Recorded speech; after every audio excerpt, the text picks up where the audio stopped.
turun di angka 9,36%. Pengangguran turun di angka 5,32%. Dan Gini rasio ketimpangan juga turun di angka 0,388%.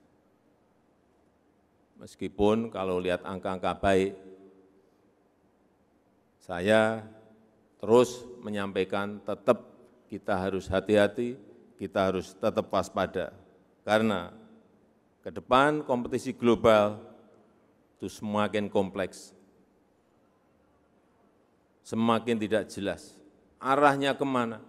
Dalam pertemuan-pertemuan baik G20, G20, G7, di ASEAN semuanya, kalau kita bicara ketidakjelasan ekonomi dan geopolitik ini menyebabkan ketidakpastian.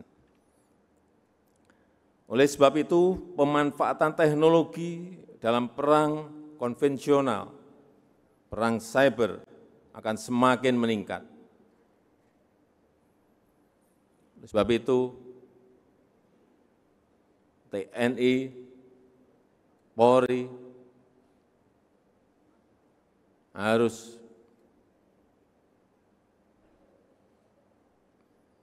berani masuk ke hal-hal yang berkaitan dengan teknologi. Pesawat tempur perlu, iya. Tank perlu, iya. Tapi hati-hati juga dengan drone. Saya ingat di tahun 2020, bulan Januari, ada penggunaan drone yang saya kaget karena begitu sangat presisi dan begitu sangat akurat mengejar siapa yang diinginkan. Saat itu Majen Sulaiman, ini Komandan Quds dari pengawal besar Revolusi Iran, ketembak dari drone yang dipersenjatai. Akurat karena memakai face recognition. Akhirnya ketembak. Dan yang kita kaget itu terjadi di wilayah Irak, tapi drone-nya konon dikendalikan dari Qatar. Markas Amerika Serikat di Qatar. Inilah hal-hal yang harus kita ikuti, kita amati, bagaimana perkembangan teknologi itu bisa merubah dari perang yang konvensional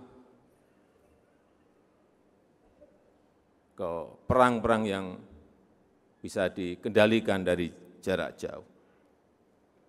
Oleh sebab itu, penguasaan iptek jelas akan semakin dibutuhkan. TNI Polri harus menjadi pembelajar yang aktif, pembelajar yang adaptif. TNI Polri juga harus mampu melakukan deteksi dini, mengambil langkah antisipasi, memperkuat profesionalisme dan pelayanan terhadap masyarakat, memperkuat nilai-nilai TNI prima, Polri yang presisi, serta kemanunggalan dengan rakyat.